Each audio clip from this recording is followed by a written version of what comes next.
Kedua pedagang ini dengan sengaja memasukkan air ke dalam ikan yang mereka jual agar timbangan ikannya itu pun bertambah. Aksi curang yang dilakukan oleh kedua pria ini pun sengaja mereka lakukan agar mereka bisa mendapatkan keuntungan lebih banyak. Setelah berhasil memasukkan air ke dalam ikan yang mereka jual satu persatu, mereka pun bersiap untuk menjual kepada pembeli yang akan datang.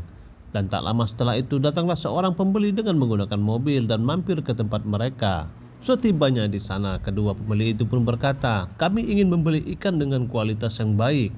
Lalu penjual itu pun berkata, "Kalian datang ke tempat yang tepat. Kami memiliki ikan yang sangat bagus," ucapnya kepada kedua orang itu. "Kami membutuhkan ikan dengan kualitas yang bagus dan segar. Kalau begitu kalian memang datang ke tempat yang tepat.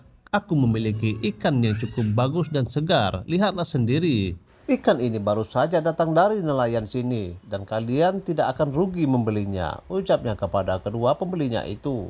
Setelah terjadi negosiasi yang alot antara kedua pembeli dan penjual tersebut, akhirnya mereka pun sepakat untuk memilih ikan yang besar, di mana tentu saja ikan tersebut telah diisi air oleh penjual itu. Penjual itu pun segera menimbang ikan yang cukup besar tersebut dan memberitahu kepada pembelinya bahwa total berat dari ikan ini adalah 10 kilo, ucapnya. Merasa cukup heran, kedua pembeli ini pun akhirnya berdiskusi dan akhirnya mereka pun meminta kepada penjual itu untuk memotong ikan tersebut.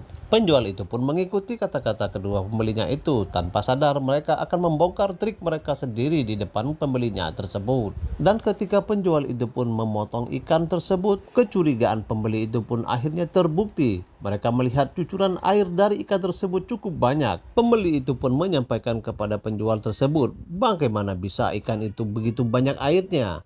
Namun pembeli itu pun cukup pintar, ia pun berkelip bahwa tentu saja ikan ini mengandung air karena ia pun berasal dari air, ucapnya. Dan tak lama kemudian akhirnya ikan itu pun dipotong dan dimasukkan ke dalam sebuah plastik oleh pembeli tersebut dan ia pun menyerahkannya kepada pembelinya. Lalu dengan cepat pembelinya itu pun segera membawa ikan yang telah dipotong itu untuk ditimbang kembali. Dan benar saja pada saat mereka menimbang kembali ikan tersebut, sungguh jauh perbedaan daripada ikan itu ditimbang sebelum dipotong. Lihatlah bagaimana bisa kalian mengatakan ikan ini beratnya 10 kilo, padahal beratnya hanya 7 kilo, ucap mereka kepada pembeli itu. Pasti kalian ingin berbuat curang. Demikian lagi